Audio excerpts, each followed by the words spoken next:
जी हां दोस्तों, मतदान शुरू होते ही पहले रुझान में टीएमसी की बल्ले बल्ले, बीजेपी के खाता खोलने के पड़े लाले, भाजपा समर्थक भी आए दीदी संग। स्वागत है आप सभी का। आप देख रहे हैं द राजनीति का विशेष सेगमेंट खबर और विश्लेषण। मैं हूं जबार खान। दोस्तों, आखिर वो कौन सी भ्रामक उम्मीद भारतीय जनता पार्टी और उसके लोगों ने पाल रखी थी कि दूसरे चरण में उसके लिए बेहतर नतीजे आ सकते हैं, मगर मतदान केंद्रों से आने वाली तस्वीरें और वोट डालकर निकलकर आने वाले लोग ये क्यों कह रहे हैं कि बीजेपी का सुपड़ा साफ खाता तक नहीं खुलेगा?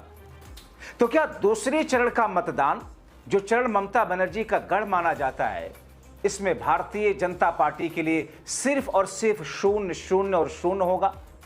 विस्तार से दोस्तों आपको सब कुछ बताते हैं, क्योंकि अब से थोड़ी ही देर पहले दूसरे और आखिरी चरण का मतदान शुरू हुआ और बंगाल के इस दूसरे और आखिरी चरण के मतदान के शुरू होते ही बंगाल में जनता के उत्साह, केंद्र सरकार के खिलाफ आक्रोश के कारण मतदान केंद्रों पर जो भीड़ दिख रही है, उससे बीजेपी खेमे में उदासीनता का माहौल दिख रहा है। जो लोग लंबी लाइनों में अपना वोट डालकर अपने वोटों का प्रयोग करके वापस आ रहे हैं, उनकी बातें इस चरण में बीजेपी के खाता खुलने पर भी संदेह जता रही हैं। तो दूसरी ओर इस आखिरी चरण के मतदान में 142 सीटों के लिए ममता का गढ़ माने जाने वाले इस चरण में जो मतदान है, जिसमें पहले चरण के मतदान से भी ज्यादा उत्साह टीएमसी के लिए है।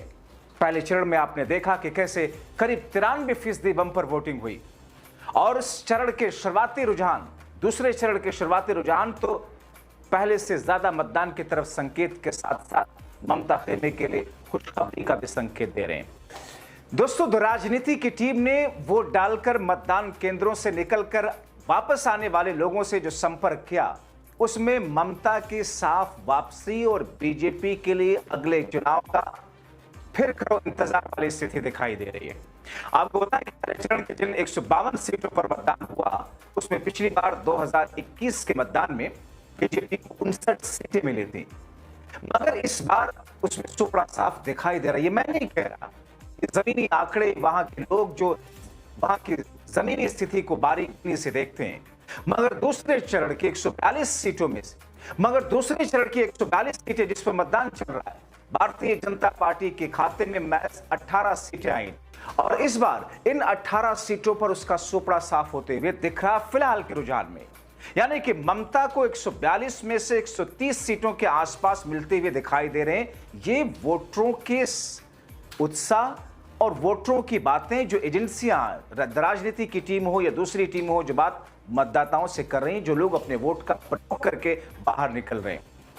दोस्तों, बीजेपी खेमे की बौखलाहट का अंदाजा इस बात से आप लगा सकते हैं कि इस चरण के मतदान में इस बार चुनाव आयोग और केंद्रीय एजेंसियों के साथ साथ पहली बार कुछ जगहों पर एनआईए की तैनाती भी सामने आई। उसके बाद आप जानते हैं एनआईए की तैनाती क्यों की जाती है, बताते हैं। दोस्तों, कहा यह जा रहा है कि चुनाव आयोग के सूत्र ये कह रहे हैं कि इस चरण के चुनाव में बमों का इस्तेमाल हो सकता है, इसके लिए एनआईए को तैनात किया गया।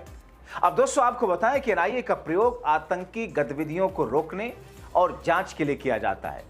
मतलब आप सोच सकते हैं कि इस चरण में क्या क्या गुल खिलाए गए और क्या क्या गुल खिला करके सत्ता पक्ष अपनी इबारत लिखना चाहता है।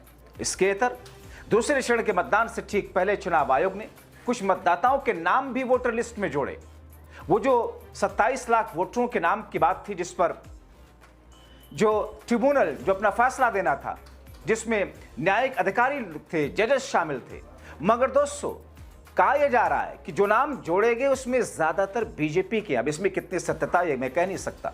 चुनाव आयोग जो नई सूची जारी की थी दोस्तों कुछ घंटे पहले, उसमें 1468 मतदाताओं के नाम वापस मतदाता सूची में जोड़ने की बात कही गई थी।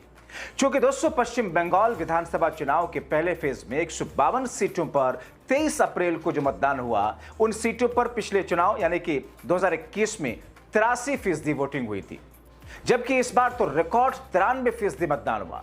यानी टर्नआउट करीब 10% तक बढ़ा। यह टर्नआउट एसआईआर के बाद बढ़ा है। दोस्तों, जिस एसआईआर को बीजेपी अपना स्ट्रांग बिंदु मान रही है, वही एसआईआर बीजेपी के लिए कमजोर कड़ी बना हुआ है, क्योंकि गैर बीजेपी वोटरों ने एसआईआर के बाद डर के साए में रहकर दूसरे राज्यों से आकर बंगाल आकर अपने वोट का प्रयोग किया और कर रहे हैं। आप देखिएगा, यही कड़ी बीजेपी के लिए एक बड़ा झटका होगी। मगर दोस्तों, अब जबकि दूसरे चरण का मतदान जिस अंदाज में शिद्दत के साथ जारी है और ये चरण तो दीदी का गढ़ माना जाता है, यहां बीजेपी के लिए इक्का दुक्का सीटें निकल जाए तो ये बड़ी बात होगी। इसीलिए चौतरफा घेराव बीजेपी की केंद्र सरकार, चुनाव आयोग ने ऐसा कर रखा है जिससे दीदी के लिए शिकंजा टाइट हो। अब दोस्तों, जैसे कि आज के मतदान शुरू होने से पहले बंगाल में 1543 लोगों को गिरफ्तार किया गया, जिसमें अधिकतर टीएमसी के लोगों को गिरफ्तार कराया गया। इनमें पूर्व वर्धमान के टीएमसी पार्षद नारू गोपाल भक्त भी शामिल हैं, जिन पर बीजेपी नेता के घर हमले और डराने धमकाने का आरोप है। इससे पहले आपने देखा कि टीएमसी के महिला आदिवासी सांसद पर बीजेपी के लोगों ने कैसे हमला किया था। चुनाव आयोग मुख्य दर्शक बना रहा, जबकि खुद टीएमसी के सांसद ने इस बात की शिकायत दी थी। हुगली के गोघाट में टीएमसी सांसद मिताली बाग की गाड़ी पर पत्थरों से हमला हुआ। मिताली बाग ने बीजेपी कार्यकर्ताओं पर हमले का आरोप लगाया था।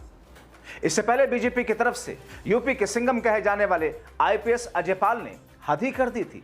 जिस तरह वो टीएमसी के लोगों को हड़का रहे थे, टीएमसी प्रत्याशियों को धमका रहे थे, उस पर काफी बवाल हुआ। मगर चुनाव आयोग ने उन्हें इसी बात के लिए ऑब्जर्वर बनाकर तैनात किया था। मगर टीएमसी के प्रत्याशियों ने साफ साफ कह दिया कि मिस्टर बीजेपी के लिए काम करने वाले आईपीएस अजय पाल शर्मा जी, अगर आप सिंघम हैं तो मैं पुष्पा हूं, फायर हूं, फ्लावर मत समझना। टीएमसी उम्मीदवार जहांगीर खान कहते हैं कि हिंदी फिल्मों की तरह पहले वो मेरी पार्टी ऑफिस में धमकाने की कोशिश की, मेरे घर गए, मेरे परिवार को धमकाने की कोशिश की। क्या यही पुलिस ऑब्जर्वर का फर्ज है? भाजपा की मदद करने के लिए लोग गैर कानूनी काम कर रहे हैं, क्योंकि वो जानते हैं कि वो जीत नहीं पाएंगे। दोस्तों, इससे पहले कलकत्ता हाईकोर्ट में एक याचिका दायर की गई थी, जिसमें दावा किया गया था कि पश्चिम बंगाल विधानसभा चुनाव के मद्देनजर उपद्रवियों के खिलाफ कार्रवाई के अपने पहले के आदेश का चुनाव आयोग पालन नहीं कर रहा। हाईकोर्ट ने 22 अप्रैल को आयोग के पुलिस ऑब्जर्वर के एक आदेश पर रोक लगा दी थी, जिसमें कुछ नागरिकों को उपद्रवी कहा गया था। संबंधित अधिकारियों को उनके खिलाफ कार्रवाई करने का निर्देश दिया था। चीफ जस्टिस सुजय पॉल की अध्यक्षता वाली डिवीजन बेंच के सामने याचिका में टीएमसी एमपी कल्याण बनर्जी ने दावा किया था कि आयोग ने उनके खिलाफ कार्रवाई के लिए लगभग 350 लोगों की एक नई लिस्ट तैयार कर ली। सीनियर वकील भी हैं बनर्जी, कल्याण बनर्जी। आरोप लगाया कि 30 जून तक हाईकोर्ट के स्टे ऑर्डर के बावजूद चुनाव आयोग उसका पालन नहीं कर रहा।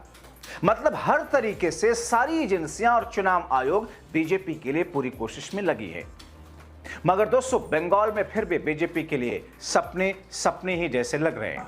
जबकि दूसरे और आखिरी चरण का मतदान चल रहा है, इस दूसरे और आखिरी चरण के मतदान के बीच में घरों से निकलकर जनता का उत्साह और जनता का एक तरीके का आक्रोश भी, भारतीय जनता पार्टी वाले कह सकते हैं कि साहब ये तो एंटी इनकम्बेंसी के खिलाफ में आक्रोश होगा। मगर जिस हिसाब से बंगाल की अस्मिता, बंगाल का कल्चर, बंगाल की भाषा, शुभेंदु अधिकारी से लेकर बीजेपी के टॉप मोस्ट लीडरों ने जिस अंदाज में जो कुछ किया, बंगाल की जनता ने उसे अपने कल्चर, अपनी भाषा, अपने लोगों का अपमान माना, क्योंकि बंगाल बाहरियों को एक्सेप्ट नहीं करता है। और खुद इस बात का जिक्र भारतीय जनता पार्टी के आईटी सेल के एक सदस्य ने किया था कि साहब बाहर से आए हुए यूपी, बिहार के और दिल्ली के लोगों को बंगाल एक्सेप्ट नहीं किया, क्योंकि उनको तो यही लगता है कि लोग वापस अपने अपने राज्य चले जाएंगे। तो ऐसे में दोस्तों, क्या एक बार फिर से ममता बनर्जी के सिर पर ताज सजने जा रहा है? क्या ममता बनर्जी इस अंदाज में जिस तरीके से बंगाल को इतने वर्षों से अपने हिसाब से चला रही हैं, ममता बनर्जी का वह अंदाज बंगाल के जनता को रास आ रहा है?